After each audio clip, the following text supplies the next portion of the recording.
ಕೆಲವು ದಶಕಗಳ ಹಿಂದೆ ಶಿವಮೊಗ್ಗದಂತಹ ಮಲೆನಾಡಿನ ಪ್ರದೇಶದಲ್ಲಿ ಇಷ್ಟು ಸುಸಜ್ಜಿತವಾದ ವಿಮಾನ ನಿಲ್ದಾಣವಾಗುತ್ತದೆ ಎಂದು ಬಹುಶಃ ಯಾರೂ ಊಹೆಯನ್ನು ಮಾಡಿರಲಿಲ್ಲ.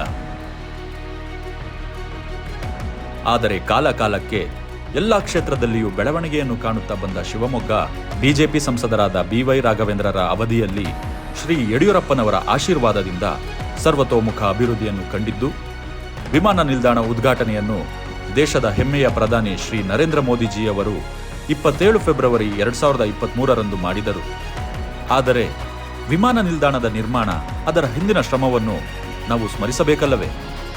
ಬನ್ನಿ, ಸಾಧ್ಯವಾದ ಈ ಅದ್ಭುತ ವೈಖರಿಯನ್ನು ನೋಡೋಣ.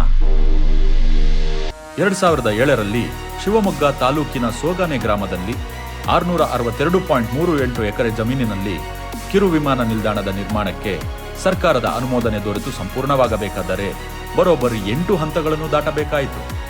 2008ರಿಂದ 2014ರ ಸಮಯದಲ್ಲಿ ವಿಮಾನ ಕಾಮಗಾರಿಯನ್ನು PPP ಆಧಾರದಲ್ಲಿ ಶಿವಮೊಗ್ಗ ಏರ್ಪೋರ್ಟ್ ಡೆವಲಪರ್ಸ್ ಸಂಸ್ಥೆಗೆ ಒಪ್ಪಂದ ಕರಾರು ಮಾಡಿಕೊಂಡು ಸೋಗಾನೆ ಗ್ರಾಮದ 650.09 ಎಕರೆಗಳಷ್ಟು ಜಾಗವನ್ನು ನಿರ್ಮಾಣದ ಸಂಸ್ಥೆಗೆ ಹಸ್ತಾಂತರಿಸಲಾಗಿತ್ತು.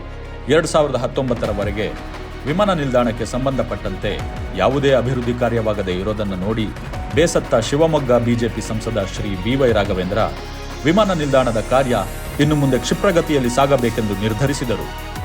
ಇದೇ ಸಮಯಕ್ಕೆ ವಿಮಾನ ನಿಲ್ದಾಣದ ಕಾಮಗಾರಿಯನ್ನು EPC ಮಾದರಿಯಲ್ಲಿ KSIIDC ವತಿಯಿಂದ ಜಿಲ್ಲಾಧಿಕಾರಿಗಳ ಮೇಲ್ವಿಚಾರಣೆಯಲ್ಲಿ ಲೋಕೋಪಯೋಗಿ ಇಲಾಖೆಯಿಂದ ಕೈಗೊಳ್ಳೋಕೆ ಅನುಮೋದನೆ ನೀಡಲಾಯಿತು.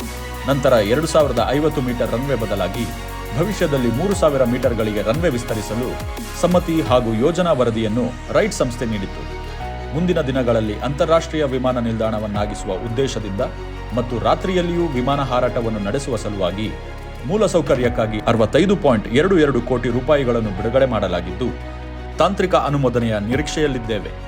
ಇದುವರೆಗೂ ಒಟ್ಟು 750 ಎಕರೆ ಪ್ರದೇಶದಲ್ಲಿ ಒಟ್ಟಾರೆ 440 ಕೋಟಿ ವೆಚ್ಚದಲ್ಲಿ ನಿರ್ಮಾಣವಾಗಿದೆ. ಇಷ್ಟು ಸುದೀರ್ಘ ಇತಿಹಾಸವನ್ನು ಹೊಂದಿದ್ದ ಶಿವಮೊಗ್ಗ ವಿಮಾನ ನಿಲ್ದಾಣದ ಉದ್ಘಾಟನೆಗೆ ದೇಶದ ಗೌರವಾನ್ವಿತ ಪ್ರಧಾನಿ ಶ್ರೀ ನರೇಂದ್ರ ಮೋದಿಜಿಯವರು ಆಗಮಿಸಿದ್ದರು. ಈ ವಿಮಾನ ನಿಲ್ದಾಣಕ್ಕೆ ಕುವೆಂಪು ಅವರ ಹೆಸರನ್ನು ಶಿಫಾರಸು ಮಾಡಲಾಗಿತ್ತು.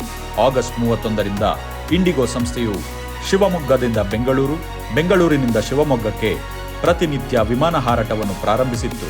ಈ ಹಾರಾಟ ಅತ್ಯಂತ ಯಶಸ್ವಿಯಾದ ಪರಿಣಾಮ 2023ರ ನವೆಂಬರ್ ತಿಂಗಳಿನಿಂದ ಸ್ಟಾರ್ ಏರ್ ಸಂಸ್ಥೆಯವರು ಗೋವಾ, ಹೈದರಾಬಾದ್ ಹಾಗೂ ತಿರುಪತಿಗೆ ವಾರದಲ್ಲಿ 4 ದಿನಗಳ ಕಾಲ ಹಾರಾಟವನ್ನು ಪ್ರಾರಂಭ ಮಾಡಿದ್ದಾರೆ.